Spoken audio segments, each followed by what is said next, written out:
کراچی میں شدید گرمی میں لوڈ شیڈنگ نے شہریوں کو اس صبر کا پیمانہ لبریز کر دیا ہے کہ الیکٹرک کی جانب سے غیر اعلانیہ بجلی کی بندش کے خلاف لوگ سڑکوں پر نکل آئے۔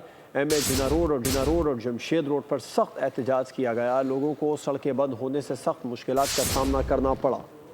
کراچی میں شدید گرمی، اوپر سے غیر اعلانیہ طویل لوڈ شیڈنگ، شہری سڑکوں پر احتجاج پر مجبور۔ ایم اے جناح روڈ عیدگاہ چوک پر شہریوں نے احتجاجاً سڑک بند کر دی، جس سے صدر اور اطراف کے علاقوں میں بدترین ٹریفک جیم ہو گیا۔ مظاہرین کا کہنا تھا 16 گھنٹے کی لوڈ شیڈنگ سے کاروبار اور گھروں کا نظام درہم برہم ہو گیا ہے۔ تقریباً 8 سے 10 گھنٹے روز کی بنیاد پہ جاری ہے۔ ہر صبح سے لے کے رات تک کے 2 گھنٹے، ہر 3-4 گھنٹے کے بعد 2 گھنٹے کے لیے لائٹ جاری ہے۔ بہت مشکل ہو گیا، کام پہ سے لوگ تھکے ہوئے آتے ہیں، جیسے بزرگ ہیں، اس کے علاوہ بزرگ کے گھر میں لوگ بیمار پڑے ہوئے ہیں، لیڈیز بیمار پڑی ہوئی ہیں، وہ کہاں جائیں؟ اسٹار کنزیومر ہے، باقاعدگی سے بل بھرتے ہیں، 99% جو ہے بل پیڈ ہے ہمارے، اس کے باوجود پوری رات میں یہ صرف آدھا گھنٹہ لائٹ دیتے ہیں۔ ہم لوگ پریشان ہو گئے ہیں، مائیں بہنیں سڑکوں پر نکل آئی ہیں۔ جمشید روڈ کے علاقے میں بھی لوگ تنگ آ کر احتجاج کے لیے نکل آئے، سڑک بلاک کر دی۔ خواتین کا کہنا تھا بجلی بندش سے نہ دن کو چین ہے نہ رات کو سکون۔ مظاہرین نے کہ الیکٹرک کا لائسنس منسوخ کرنے کا مطالبہ کیا۔ مظاہرے کی بنا پر جمشید روڈ اور اطراف میں شدید ٹریفک جیم رہا اور لوگوں کو مشکلات کا سامنا کرنا پڑا۔